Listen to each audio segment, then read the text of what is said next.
Hello, everybody. Welcome back to the Creative Differences Podcast, the podcast where sometimes we go a year between Fancasts and sometimes we only go 2 weeks. My name is Dallas, and I want to say shout out to Brad Bird for consistently blessing us with amazing animated cinema, with great stories, compelling characters, and hot moms. Don't I'm shake your head at me, guys. I'm Cassie, and I wish I didn't have to follow that up.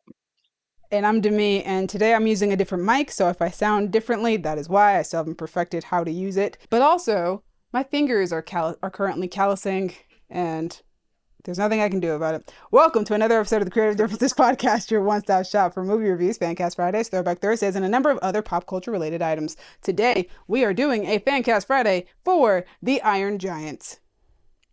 Hey, we love it. We love it. We love it. Gabby, she's not here. You surprised? No. Probably Here's not. why she's not here. Gabby said, and I quote, "I'll be back after you people are done with your little history month." But it turns out she lied. She did not come back. We don't know where she's at. Not even here for Women's History Month. Ain't that a... It is International Women's Crazy. Day as we're recording this, and where? And she ain't here. Nowhere to be She ain't found. That's crazy. I'm here being an ally, being a real ally to y'all, and she's not even here on Women's That's Day. You real. crazy. Shame. Dang. Shame. But yeah, like we said, it's International Women's Day as we're recording this. So if you don't like, share, and subscribe, you're sexist. I don't make the rules. That's the rule. It's just how He's it goes. Yeah, be better than Gabby. Like I said, Fancast Friday. You know it. Maybe you don't. If you're listening on Spotify or Apple, going over to YouTube, we got pictures. We got pictures. It's pictures. But yeah, if you want to see who the people are that we're talking about, like last time, Demi mentioned someone named John Cena, and I was like, that you just made that person up. That's not. I did. That's fake John Cena. Turns out it was a real person. I looked on YouTube. I was like, oh, that's what John Cena looks like. Do do do do. I like All right. their theme song is John Cena's been in reverse or something. Yeah, I don't know how It's to in a do that. different key. There we Yeah. go. It's got that Jordan Peele touch. Exactly. So today, guys, usually I use like a wiki to create all these character descriptions, but I went to the wiki for Iron Giant and they just had the character descriptions from like the WB official website. So I'm just gonna use I'm gonna use those. WB told us this is it. These Hey. are the words of WB. So we're gonna kick things off with Hogarth Hughes, a curious 9-year-old with an active imagination. Hogarth truly is the luckiest kid in America after discovering the Iron Giant in his backyard. He quickly befriends the giant, teaches him to speak, and tries to satisfy his insatiable appetite for metal while hiding him from his mother, the townspeople, and the government. Hogarth becomes best friend and unlikely guardian to the 50-foot giant as he teaches him about heroes and what it truly means to be human and what it truly means to be alive. Hogarth himself learns some valuable lessons along this journey. Oh yeah, it's a paragraph. Wrote a lot. They It's went a in. paragraph, yeah. I looked. They will never stop going in. They will never stop going in. Dallas, what small child did you choose to play Hogarth Hughes? So here's the thing about me. If you don't know, I'm a nerd. Every time we do a fan cast, I'm like, what that wiki look like? What we got? So I also read that long ass story that Warner Brothers wrote, and I was like, oh, Hogarth's 9. I don't know any actors around 9, but I just watched the movie this morning to prepare for this. Great movie, by the way. I hadn't seen it since I was like 7. I'm so mad at myself for not rewatching that movie more. It was on at a Friendsgiving, but I don't know if that counts. We ain't counting that. I don't remember that. I don't so either. It can't count. But yeah, Hogarth, him being exactly 9 isn't vital to the story, and he acts a bit older anyway. I took some inspiration from a show that has gotten real fast and loose with children's ages. Oh Lord. And I went back to good old Stranger Things. But before you get worried, I didn't cast any of the 30-year-olds who were in the main cast. I would hope not. I cast Jake Connolly, aka Delightful Derek. I knew you were gonna say from that. The newest season. I love him. That kid's great. He's so good. And Derek kind of goes from like heel to babyface over the course of the season. And we know Perfectly. that he can be snippy like Hogarth is sometimes, but he also is down for an adventure like Hogarth is. He is young. And you know what? I don't know a lot of kid actors. So I think Jake can pull it off. Shout out, Jake. We love Delightful Derek. Cassie, who do you got? So like Dallas, I don't know a lot of child actors. And so, I was trying to think like child actors. And usually when we're going for that, well, it used to be that you would pull from like Stranger Things or the It movies, right? And so I was Can't like, do that no okay, more. well, Stranger Things, they're too old. They're probably too old. But then I thought, well, there is a younger child in the It movies. That dude is still too old, but I cast him anyway. Uh, my choice is Georgie? Jackson Robert Scott, who played Georgie in the first It movie, and I guess the second one. I don't remember if the "You Lied, I Died" thing Think is so. first or second. But anyway, he's like 17 now, but who cares? Uh, Oh my lord. That's hilarious. listen, he was great as Georgie. Kids grow up fast. They do grow fast. I was looking for young actors and I came across that name and I was like, who's that? Georgie? Mhm. Oh, even he's too old now. Well, I kept going. But yeah, we don't know a lot of kids, guys. We're not casting directors. Yeah, That's true. and Usually when you find kid actors, it's like, here's like the newest up and coming kid, or we just keep using the same kid over and over again until they become teenagers, i.e. McKenna yeah, we Grace can't. or McKenna Grace Jacob can't Tremblay. play everything. Exactly. Yeah, Jacob Tremblay's outgrowing the role. He would have been perfect. That's what I was thinking. I was like, he was the first one that came to mind, and then I was like, no, he's got to be too old by now. He is now. Yeah, he's like Yeah, 17 or 18 yeah. now, which is crazy to think about. Well, I cast a 17-year-old, so I don't really give a shit. I mean, I still stand by it. Could have done what I suggested to Dallas and just Thomas Brody saying he's like 40 or something, but he ain't never gonna Yeah, look it. I think he's older than us, but he got a baby face. Anyway, yeah, Georgie from It. I have two choices. My first choice is Leo Abello Perry, who is probably most well known for his work in Fast X, aka Fast 10. He played Dom's son. Okay. As of now, he's like 13, about to be 14 at like the end of this year or something like that. And so my idea was, well, like Dallas said, Hogarth's age isn't particularly important as long as he's a kid, but I do find that Yeah. like kids in between the periods of like going from middle school to high school, that's like an important age in a child's life. And so I felt like Mhm. that experience alongside finding this giant robot could also like just add to the layers of like, hey, coming of age story, Mhm. getting Yeah, used to definitely. like, I'm growing up, I'm about Yeah. to go into like this next phase, and high school is like such a big deal, oh my gosh. But also look, here's this cool robot. So I was like, that still Yeah, works. it's I found a giant robot and also chest hair. How do I deal with both of these? My Boom. Both of them. Yeah, so my second choice is Dexter Soul Ansel, most well known probably for A Knight of the Seven Kingdoms. Egg. He plays Egg, and he's phenomenal. I love this kid so much. He's such a good actor. He has such range for however old he is. I actually don't know how old he is, but he is small. And but if you watch him on that show, so good at like the really sad emotional moments. But I also really love. He is 11 years old. Still a little too old, but still young enough that he I can do it. mean, He Yeah, he could do oh, it. he he can do was it. also young President Coriolanus. Snow in Songbirds and Yep. Snakes. Yeah. He was. Wow. But there's a scene where he's talking to Dunk, and like Dunk basically tells him to like, he's like, "What business is it of yours?" As they're like in the middle of having a conversation, and the expression that this kid makes is one of my favorite things that I've seen all year. Like he's so expressive, and just it was so funny to me. Because like the expression he's giving is like, what the fuck are you talking about? We're in the middle of a conversation. What do you mean? Without having to say anything. Nice. So, and he seems like a real good kid. So my second choice is Dexter Soul Ansel. All right. Great work on A Knight of the Seven Kingdoms. Our next character is Dean McCoppin, who I had his last name wrong this entire time until like last night. But anyway, Oh. beatnik, artist, junkyard owner who sees art where others see junk. He's got a jazzy creative energy that encourages people to think for themselves. His laid back, freewheeling attitude is nicely tempered with a unique sense of humor. He helps protect Hogarth's 50-foot secret, and in doing so finds himself sharing much in common with the 9-year-old. Dallas, who you got for Dean McCoppin? Dean. I got two Deans. Ooh. First Dean. So I'm watching the movie. I'm like, this is great. I see Dean. I'm like, this dude's cool. I wanted someone cool. And there's a scene where Hogarth goes to Dean's place for the first time. And the way that Hogarth is telling him about school and everything like that, I was thinking, this reminds me of when Miles Morales went to talk to his Uncle Aaron. So my first Dean is Mahershala Ali. Nice. Hey. Because he is cool as hell and he can bring that like cool uncle energy. He can bring father figure energy. And he's a great actor. And also, I have not seen Moonlight, but Fantastic I've movie. seen a scene or two of Mahershala in that movie, Mhm. and I felt like he could bring a similar like father figure energy to this, except he will not sell crack to Hogarth's mom because Yeah. that would be inappropriate. So we'll leave that part out. Other than that, Same energy. Good plan, good plan, good plan. So it's my first one. Yeah. Shout out to Mahershala. You cool as hell. Also, I don't think I can make it through a fan cast without casting at least somebody of color. Mhm. And I know this takes place in the 50s, which It does? wasn't great for black people. Yeah. I don't think It's I like ever 57. realized that movie has a time period. Yeah.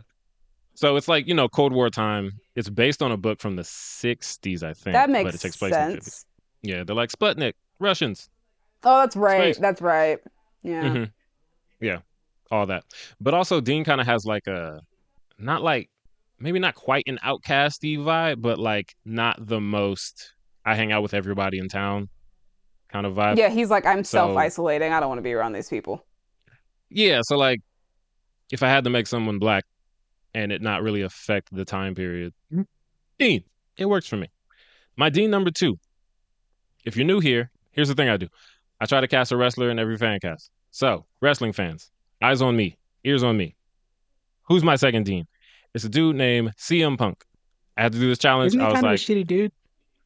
Maybe not. depends who you ask. Huh. Depends who As you ask, far is as I crazy. know, I'm gonna be honest with you guys, and you're gonna learn a little bit about wrestling every time we do a fan cast. Love it. If you ask the question about any wrestler, aren't they kind of a shitty dude? Aren't they kind of a shitty girl, woman? Depends who you ask. Oh. Word. It's an industry that like is kind of it has its roots in like being like dog eat dog and kind of backstabby, Hmm. and it's gotten better as time has gone on. But there's always those elements of like I look out for me and I da da da da. Hulk Hogan is one of the biggest wrestlers in the world of all time. Yeah. Look who that guy was. So like, think about the kind of person you got to be to get like to a certain level. Mhm. But anyway, as far as I know, CM Punk is actually pretty good dude by at least by wrestling standards. Like he is more like anti-establishment than most people could be while working for a company like WWE. Okay. He and his wife are the type to wear like protect trans kids signs and stuff like that when they go Okay. out. Okay. Love that. And yeah, like when people ask him a question like, "Who's your Mount Rushmore of wrestlers?" He'd be like, "Well, actually, Mount Rushmore is just this thing that they stole from indigenous Oh, people, okay. and Okay. they called Okay. it Six Grandfathers, so I'm going to do that instead." Yeah, and I think beatnik movement and punk movement are kind of like they have some overlap but separated by time. Yeah. So I was like, dude got punk in his name. This dude's beatnik. Why not? Also, what was just fun for me is that when this episode releases, it'll be the release date of the new WWE game that has CM Punk on it. So Oh. if you want to know who I'm talking about and you're not watching, just Google that game. It's the guy on the cover. Hmm. So yeah, that's my Dean number two. Oh, also when he says if we don't stand up for the kooks, who will? I was like, that's very CM Punk. Hmm. That's very CM Punk. So yeah, those are my two Deans. Cassie, who Hi. you got for Dean? What up? What up? What up? So, like, I don't remember this movie very well, but if you look at Dean, the first word that comes to mind for me is tired. That man is tired. And so I figured, all right, cast somebody who's probably tired in his soul. So I cast Ben Affleck. I knew it. I knew that's where that was going. Oh, I like that. I That like man's just that. been through a lot. And I just feel like that energy translates. That meme of him with the Like, cigarette feels very Dean. exactly. Yeah, That's what Dean. it was. I thought of that. And I was That's like, Dean. looking at Dean, looking at that. Very similar. Just give him a soul patch and we're good. I like it. I almost like for different when I was going a different route. Maybe I almost landed on Ben Affleck. Hmm. There's a scene where he's talking to Hogarth, and then he sees the giant. And Dean's like, "Oh my god, what the hell's that?" And then Hogarth is like, "He basically just needs like food and shelter," Mhm. kind of implying Dean, let this thing stay with you. Mhm. And Dean just stands up. They're outside. Stands up, pours out his coffee, and just walks inside without saying anything. And I was like, "He tired." Yep. Ben Affleck could pull that off greatly. Yeah. That was my thought. And it works. I like It it. really works. It really works. All right, guys. So I have two choices for Dean, and I think it's also very funny because the first one, I think you can tell that I did this. I did this fan cast years ago, Okay. and you can tell because of a trend that we used to have back then. My first Dean is Donald Glover. Uh, Hey, I almost picked him too. honestly, he just would fit so perfectly for the role. Like he's got that energy of like he can do like the deadpan like you've got to be Mhm. kidding me sort of energy, Mhm. but he can also do like the Yeah. panicky sort of energy too that Dean occasionally has when he's dealing with the giant. Mhm. And also, yeah, I can see him being like a beatnik art. Well, obviously he is an artist, but there's like a certain type of artist that Yeah. Donald Glover is that feels like fits Dean. Like if Dean was around today, Dean would definitely be like a Childish Gambino fan. Like I feel like that just kind of fits I can his see it. energy. And then my second choice was Sebastian Stan, who I feel like Yeah. just kind I like of it. looks like the character, especially if you've seen him in Pam and Tommy, where he's got the soul patch going. Hmm. But also, Okay. Sebastian Stan is just a talented actor. I ain't seen nothing that Hmm. he's done where I didn't think that he was immensely talented at what he was doing. And I've been watching him in movies since Hmm. The Covenant. So that guy has so much range, whether he's playing the Winter Soldier or he's Hmm. playing Donald Trump. Hmm. Oh yeah. He can do it all. Or if he's playing Tommy Lee, yeah, he can do it all. And I feel like Hmm. Beatnik is also something that Sebastian Stan could play. I don't think I've ever seen him play a role quite like that, but I think that he's got the Definitely energy to feels like he play like could. a. Yeah, he feels like he could be like that soulful type of like tortured artist Hmm. type of thing going on, where nobody Hmm. really takes him seriously. I think he could pull that off, and I think he'd do a great job at it. So those are my two choices for Dean. It's funny. So the Donald Glover thing, when I was looking at it, I was thinking, I remember when I had that challenge for myself, and I was thinking, should I still do that? Because I was gonna say Dean for Donald Glover. Then I thought, how many challenges can I overlap onto myself while I'm doing all these fan casts? It's okay, I got you. Like we get to a point, I covered you. yeah, where like half my fan cast would just have to be like Will Smith, Donald Glover, and insert wrestler here. Yeah. But yeah, All right, glad you got there. we did. Our next character is Annie Hughes. Hogarth's mother works hard as a waitress in the local diner. As a single mom, she's cautious with a trusting nature and strong moral fiber. She is Hogarth's friend and family and is always trying to keep up with her adventurous son's next move. Which is hard to do, like when you're a single mom, because she got to be at work and now she got to watch this kid and like she got to keep eyes on him at all times. It's like it's an impossible job. Yeah, But Annie's a dope mom. Dallas, who do you? That was not all of that was in that paragraph, by the way. That was I figured. me saying They would not use the word how I dope. feel about the character. Yeah, I figured Annie's adult mom wasn't in there. Yeah, but also Annie's the only woman on this fan cast, and on International Women's Day, we gonna give some ups to Annie. Dallas, who do you Yep, have yep. for Annie? Annie Hughes, or like Batty Hughes. Anyway, so Hey, Annie, that's Hate why you. that's why both of my Annies are hot. Thank you. gotta be hot. I love you too, Cassie. So I thought Annie's a character that it was harder to find like personality traits to go on than for Hogarth or Dean. She But has a feeling about her, though. I feel like. yeah, she has that like tired single MILF energy. So I thought, okay, where do we start? Who's played a hot single mom? And I landed on someone who has played a hot single aunt, Marissa Tomei, Ooh, because Yeah, yeah. as Aunt May, she has showed so many different sides to trying to raise a kid by herself. She showed the funny side, the stressed out side, the baddie side. She's done it all. And I'm thinking, bring that on over to Iron Giant, Marissa. You got it. So my Annie Hughes is Marissa Tomei. Cassie, who do you have? Oh, I have Bryce Dallas Howard. I Okay, love Bryce Dallas I like Howard. that. I mean, I kind of feel like she can do whatever she wants at this point. Like, True. Lady is clearly extremely talented, and I could absolutely see her playing the tired mom of a boy who found a robot. And what the fuck do you do with that? You know? Yeah. I Yeah, think she I feel plays. that. I don't know if she's a mom in Peach Dragon. I don't think she's a mom in Peach Dragon, but I think she plays like a mother figure, like a surrogate mom in Peach Dragon. I really got to rewatch that movie. I watched it She is once. Grace Meacham. I don't know who that is, but if the name gives you anything, No, it doesn't. I just know that she's Forrest like the Whitaker and main. She's like the main character Jack's outside of the girlfriend. small kid and the dragon. Hmm, Outside of Pete and the dragon, obviously. But she's sure. like, I think she's a cop who finds the kid or something, and like she takes him in or whatever. I don't remember. But Bryce Dallas Howard is Yeah, super talented. I'm a huge fan of Bryce, and like, yeah, she can basically do anything. So yeah, hell, she could direct the movie if y'all wanted to. yeah. True. Honestly, she's one of the better Nepo babies, if we're being honest. Yeah, she's one of my favorite nepo babies, cause Yo, that could be a top five Tuesday, top five Nepo babies. I love that. We could. I already have two off the top of my head, including Bryce Dallas Howard. Love it. Oh man. All right, so I have two who Hollywood has a thing where like you reach a certain age and that's when you start playing mom characters, and like both of the Hmm. actresses I chose Hmm. I don't feel like are at that age yet, but they Annie feels to me like Dallas was saying, like this is a character that you kind of go off of feels with. Annie feels to Hmm. me like a character who is a not necessarily a young mom, a young mom for our generation because we don't have kids early anymore. But like, I think back to like my parents were like 24 and 27 when they had me, and so I'm like, yeah, Okay. like if you're dealing with like a 10-year-old child, you might be like in your mid 30s already, Mhm. taking care of a kid. So that was Yeah. kind of like where I was at with my choices. So my first choice, because Leo Abello Perry, I believe, is black, and therefore that meant I needed to choose a black mom.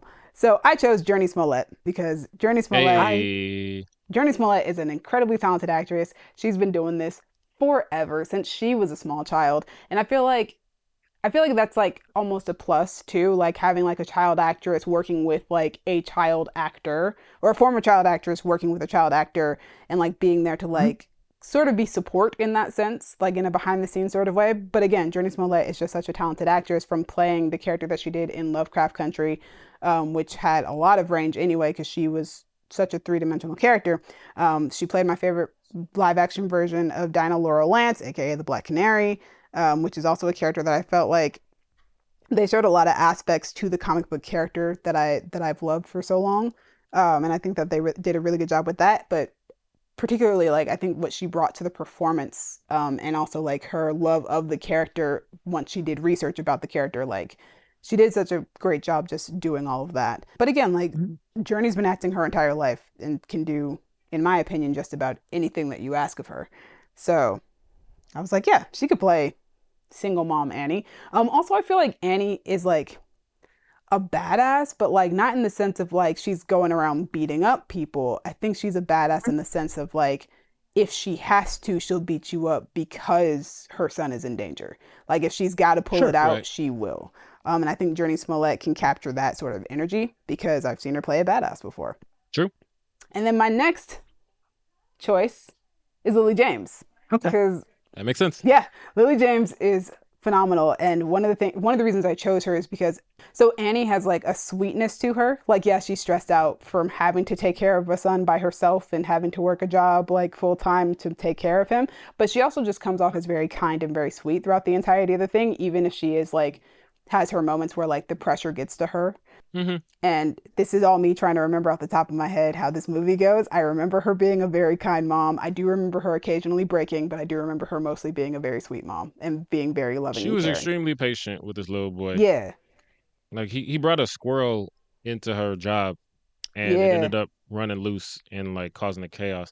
And the next time we see them, she's not even yelling at him. She's like, "Hey, sorry, I gotta work late tonight, but don't stay up too late. Don't watch scary movies. yeah, yeah. Hmm. Don't eat late night snacks." And I'm like, bro, you could have got your ass beat for that. Yeah, exactly. So, but like a big reason why I chose Lily James is because I feel like Lily James kind of has a typecast on her, where when you see her, you automatically anticipate that she's playing a very sweet and kind character because that's really what she's good at.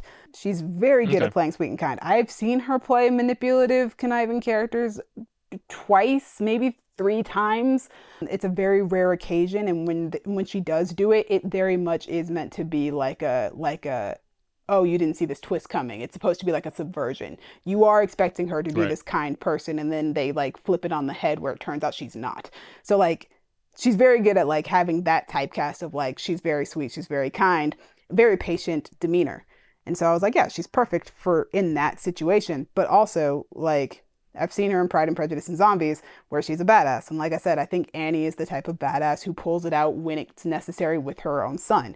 Also, I would love to have a Pam and Tommy reunion between Lily James and Sebastian Stan. They were amazing together in their role. Also, Annie and Dean, if I remember correctly, end up together. They're definitely a ship, even if they don't end up Yes, together. they do. So yeah, I would love to see Lily and Sebastian's chemistry back in a romantic tension sort of way. They were very good on Pam and Tommy together, and I also loved their promo tour together. They just both seemed like the sweetest, most introverted people while they were doing their interviews together and just very comfortable with each other. So that was another like And this reason to have her as Annie. So those are my two choices: Journey Smollett and Lily sure. James. And this time it'll be a more wholesome relationship Yeah. than Pam and Tommy. Yeah. Like how Mahershala would not be a drug dealer this time, and that's also more wholesome in Moonlight. Not as much sex and nudity. No sex, no drugs. And no Our Iron drugs. Giant. Yeah, trying to keep it clean Yeah. and wholesome for the family. Our next character. We don't need sex and crack. We don't. Our next character is Kent Mansley, the manipulative, ambitious government agent sent to investigate the Iron Giant. With a sleazy charm and a secret agenda to empower his own career, Kent is hot on Hogarth's trail to get the information he needs. Believing he has proof to the Iron Giant's existence and eager to make his reputation, he calls in the United States Army military to protect the townspeople from the threat he perceives in the Giant. Dallas, who you got for Kent Mansley? First thing I want to say is Kent Mansley is way funnier than I remembered. He's so funny. This movie is so good. He's so funny. This movie's so great. But yeah, going back a couple, one of the reasons I almost landed on Ben Affleck for Dean is because I thought it'd be fun to cast people who have been in Superman movies because Iron Giant loves Superman. It's a whole thing. Okay. Yeah. So I thought, what if I got a Superman villain? And I ended up with Michael Shannon for Kent Mansley. Ooh. Okay. Because I can see it. Michael Shannon, yeah, and we kind of have seen it because he's played the like menacing agent role kind of in Shape of Water. Oh yeah. Kent isn't all that menacing in the beginning. He does take a turn. It's like, oh, you're getting dark, bro. But he's also funny. And Michael Shannon, some people don't know this, is hilarious. Like he has a lot of range. Knives Out. He can be Zod. Exactly. He can be Zod. Oh yeah. He can be Shape of Water Man. John Water. He could be that is a person. Hilarious, like in Knives Out. John Waters is a person. Yeah, John Waters is a person. Yeah, John Waters, who I've decided is Michael Shannon's character in Shape of Water. But yeah, you have comedies like Knives Out and The Night Before, where Michael Shannon is really funny. He did a movie called Bug, which, not for me, but he's basically a very paranoid guy. Okay. And he could bring that to Kent when he's like, there's a robot. It's eating. That makes sense. It's eating metal. Yeah. Get the robot. Niggas coming. Not the dialogue. Say you know. I was going to say that when Mahershala walked up. Anyway, Michael Shannon can play every side of this character, and I think he would do a great job. So that is my Kent Mansley. Hi. Cassie, who do you have for Kent Mansley? Hello. My Kent Mansley is John Hamm. Yay, because, that's a good one. Like, you say sleazy, and I'm like, okay, Madman. Like, hello. I think just, like, Baby Driver. Like, especially, like, and, like, the charm to it. Like, he can do very charming at first, and then I'm going to kill this kid. So, because isn't he the one who wants to kill Baby? Yes. He ends up, so it starts out he and Baby are very good friends, and then he switches on Baby once things take a turn for the worst. Yeah. And that seems very much like what he'd need to do. Like, oh, hey, I'm here to investigate this giant. And then, yo, give me that. Weapons. We love it. We love weapons. Actually, I thought it was mediocre. But anyway. Wow. I saw that coming. Hot take. You being different. But being different again. Controversial opinions. It's not, though. I've never seen the movie. Anyway, I have no opinions. It's neither here nor there. But yeah, John Hamm, Kent Mansley. It works. It works. It really works. I wanted to keep my Kent Mansley sort of in the same age range as Annie and Dean, because Kent definitely, I think if I'm remembering correctly, he definitely flirts with Annie as he's trying to like get information about the giant. The first time he sees Annie, he's like, yo. Yes, that's what I'm remembering. Him at the restaurant, at the diner, and being like, hey. So I wanted to keep it a little like, which understandable. Yeah, closer to the age. Almost love triangle E, but not really because he's a bad guy. So like you're not really rooting for it. I chose Scott Eastwood, who has already done like the awkward agent role in the Fast and Furious movies. Oh yeah. Where he's kind of the new guy and isn't. I wouldn't say he's not competent, but he doesn't know how to read the room. And I feel like that fits perfectly for Kent Mansley, where it's like everything that he tries to do kind of ends up failing in a very awkward and like horrifying way until we get to like him being like the bad guy, where it's still like you're making terrible choices, but now they're no longer awkward to watch. Now they're like dangerous. And I feel like Scott Eastwood could play that off very well after seeing him play the young What is he, young Mr. Nobody? Something like that. He's great. Yeah, I don't remember. Scott Eastwood also played a dude in Suicide Squad who was willing to blow himself up. Yes. And at the end of this Oh movie, yeah. Kent Mansley almost blows himself up Very true. Very along true. with everybody else. Mhm. Yeah. Scott Eastwood is like, So he also, like, in my there's that. opinion, he looks like agent dude who comes to go find the giant robot. I can see it. Yeah, Put some shades on him and a yeah. suit. Yeah, something Yeah. about him gives that energy, which is probably why he keeps playing these types of characters. But he's giving that guy to me. Yeah. Yeah, you got an Eastwood I face. see it. All right, guys, that takes us to the titular character, our final guy, the Iron Giant. Don't ask me why WB has a different size for him in this description than it does for the rest of the descriptions, but it does. A 150-foot metal-eating metal man Oh. with a pleasant, inquisitive demeanor enters Hogarth's life and changes everything. With eyes that change color according to his mood or mechanical action of the giant suit, parts that transform and reassemble, and an innocent heart, he becomes a best friend, coolest toy, and immortal hero to Hogarth. He learns that you are who you choose to Not really be immortal. and uses his strength for good rather than destruction, proving to the world that he recognizes the value of human life. Because he's Superman! Superman. Superman! So, I did not mention this before we started this fan cast, but the rule that I gave, well, I don't know if I'd call it a rule, the challenge that I gave for all of us is to cast somebody who is not Vin Diesel and has done voice work before. Which So is I'm very not a excited to- difficult challenge. It's not, but I know that sometimes we just go for like, he did it already, he'll do it again. And I was like, no, I want to hear like actual voice actor like options. I want to hear some other stuff that's more interesting. We know Vin Diesel can do it. He can still do it. He'd be great. Yeah. Yeah. But who else could do it? Dallas, who do you think could also play the Iron Giant? Well, something about me, I love a challenge in a fan cast. I put them on myself all the time. True. And another thing about me, I love voice acting and I You love do. animation.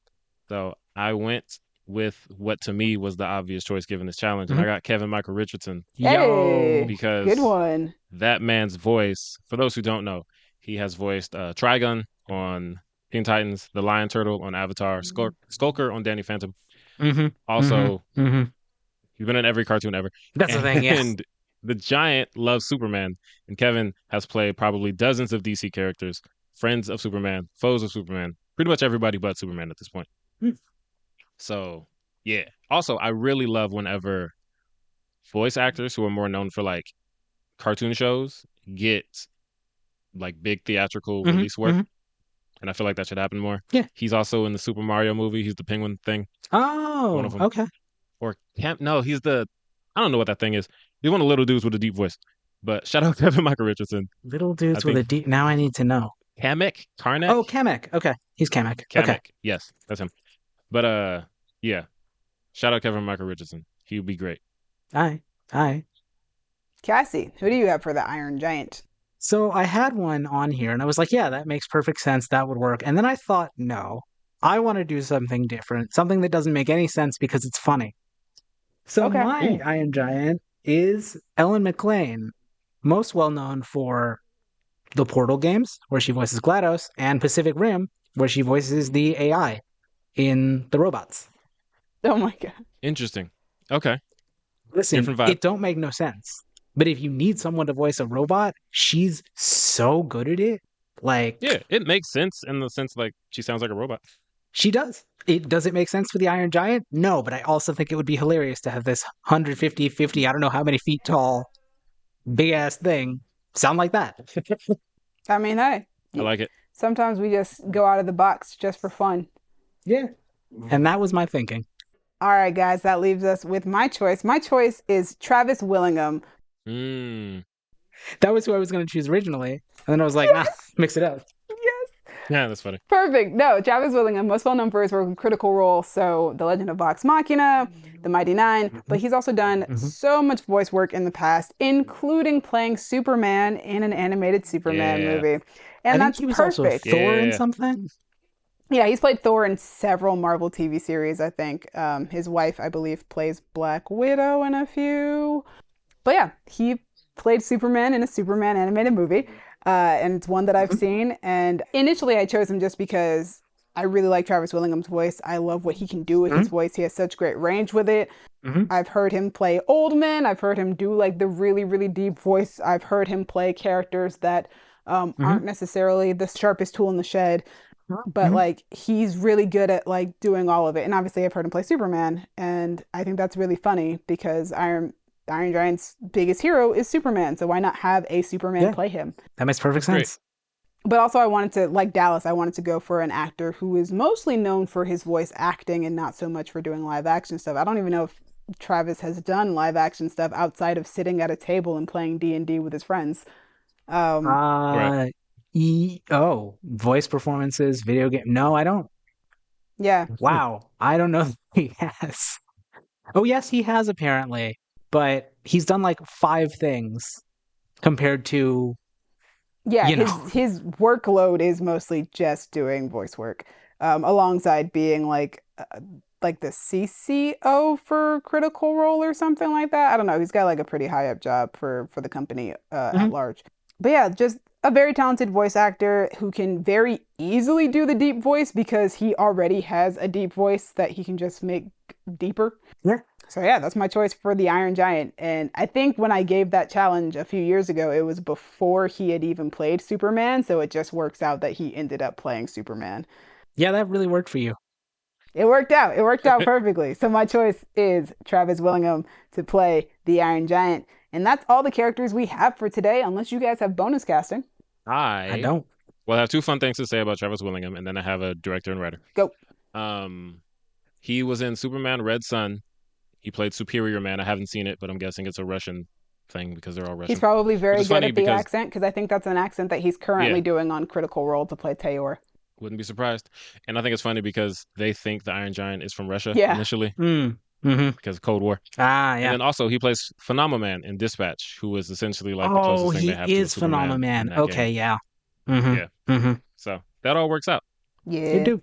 And my director and writer is Brad Bird. I knew you it. don't mess with perfection. There's certain things that you just don't mess with. And Iron Giant is one of them. Do like they did with How to Train Your Dragon live action and just get the guy who did it in animation to do it in live action. But also Brad Bird is just generally a really good director. He predominantly does animated movies, which you mentioned at the beginning of the episode. But I really wanted to mention the fact that he also made my favorite Mission Impossible film, which is Mission Impossible Ghost Protocol. And that movie is phenomenal. Like the shots, like everything that he did with that movie is so good. Like everything that you love about animation, I feel like he brought to live action by doing a Mission Impossible movie. Also, Paula Patton's in it, so big ups. We love that. It's also, I think, the first movie that I like remember seeing in IMAX, and I was like, "Whoa, what is this? This is crazy." So yeah, he's great. He's just great at what he does. Yeah. He's solid. He's great director. Yeah, everything that you loved about the Iron Giant in animation, he'd probably just make it in live action. Same thing with the guy who did with Dean DeBlow doing How to Train Your Dragon. When I messaged you guys, like, oh, I'm like 5 minutes in this movie, it's already great. The first scene of the movie is a dude on a boat, and he's like, oh, there's a storm, the waves are coming, help. And then he sees a lighthouse, and he's like, oh, snap, I'm at the lighthouse. I know where I am. It's not a real lighthouse. And then the light turns into 2 eyes because the giant turns his head, and I'm just like, bro, this is Brad Bird's first movie. Yeah, his first feature, like, I'm assuming. Nigga, what? Yeah, like, this is crazy. Shout out Brad Bird. I love animation. Yeah. That's it. That's what we got for y'all. Look at us. We did it. That was like 40 minutes. That's crazy. Hell yeah. We love a quick fan cast. Yeah. So yeah, thanks for listening. Audience, shout out to y'all. Yeah. Shout out to us. Shout out everybody. Shout out to women. Happy Women's Day. Yeah. Go get pegged. And remember on And remember on this podcast, we believe that trans women are women. Hell yeah. I mean, you better. We have to. It'd be real weird if we didn't. It'd be way crazy if we didn't. What am I doing here? I need to leave. But a reminder for all those people out there who don't believe that. Yeah. Yeah. Y'all are goofy. Thank you, Crown Digital, Brandon and I, for putting us on Spotify and Apple Podcasts. To me, thank you for editing and putting us on YouTube. And most importantly, for picking this movie for our fan cast, so I had a reason to watch it again, because I haven't seen it since I was a child. And that's unacceptable. This is one of those movies I actually remember seeing in theaters, which is crazy to me. Wow. Oh, nice. Yeah, there were like very few movies that I remember from my childhood that I'm like, yeah, I saw that in theaters. I remember going to the theaters to see that. But like Iron Giant is like one of them. I'm like, yeah, I remember that one. I remember seeing that one in theaters. Okay. Wow.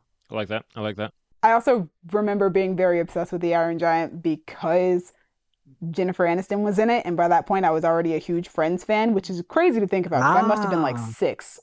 Yeah, you were very young. Yeah, You started early. I did. I'm a huge Um, Friends fan, and I don't talk about it often, but Huh. I'm a huge Friends fan because I watched it so much as a child. That makes sense. That was me with Fresh Prince. That's how I got into it. Yeah, makes sense. Sitcoms, man. We love a sitcom. We do. Cassie, thank you for coming through. Thank you for always bringing something different to our fan cast because I did not expect old white woman as the Iron Giant's voice. Yeah. I just watched that's Pacific great. Rim recently again, so I just thought about it. Okay. Love that. Love that for us. Love that for you. Audience, you want to talk to us? You want to reach out? You want to say something? We got comments. You know how the internet works. Yeah.